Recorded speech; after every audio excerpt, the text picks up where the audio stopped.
Sure. I had a half a cookie. It tasted like steak. I'm so hungry. Anyway. Yeah. So should I look at you or the camera? Us. You. Okay. I oppose the resolution for a very simple reason. We were elected by 750,000 people, each and every one of us, to lead, not kick the can down the road.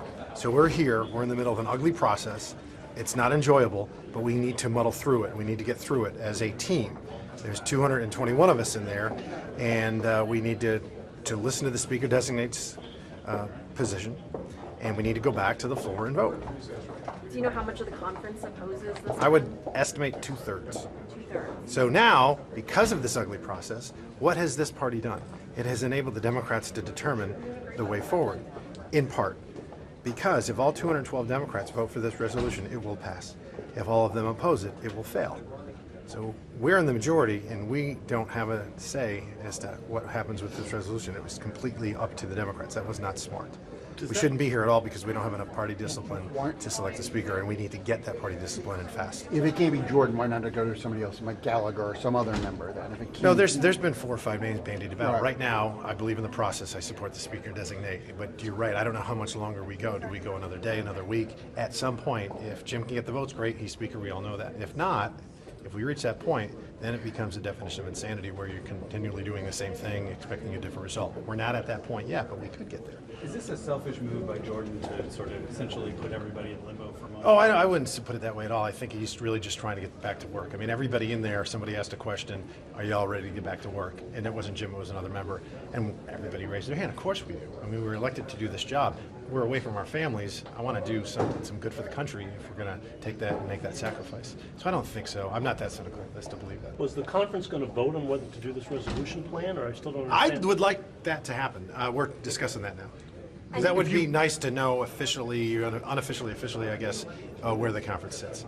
The mood of the room was clear, though. I think it's about 2/3. if you were to vote, Opposed. But they still might just bring the resolution to the floor. Maybe we'll see. We'll see. Because we're in the middle of the meeting right now. We're just doing a side Texas meeting. And If you were to vote on that in conference, would you want a majority of the majority, or would you want 217 to get out of conference? how about some party discipline? No, just a majority of the majority. That's, and again, I would support a majority of the majority. If that's what our conference wants to do, then I'll support that. Because I do think what we're going to get is 212 votes from the Democrats, one way or the other. I honestly don't know which way they're going to vote.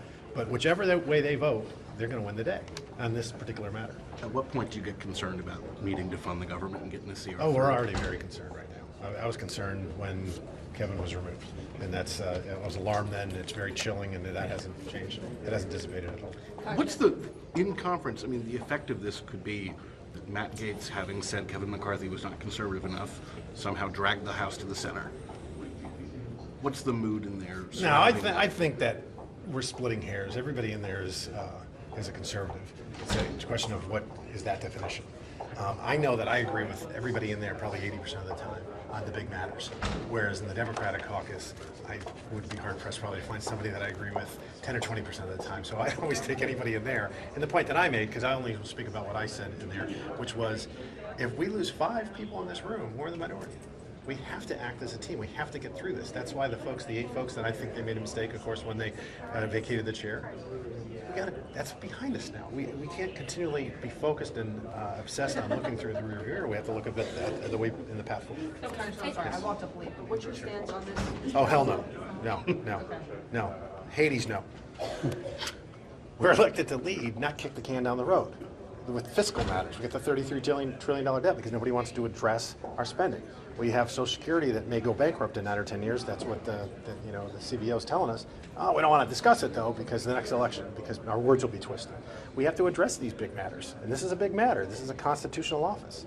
And then in addition to that, is there a concern that empowering McHenry, which would more than likely need the help of Democrats, would mean that there's a Republican speaker who got to his position with help from Democrats? I don't think Patrick McHenry, he made it clear he doesn't even want this job. It was something that was thrust upon him. I think it's unfortunate that a majority party is letting the minority party dictate this resolution, or any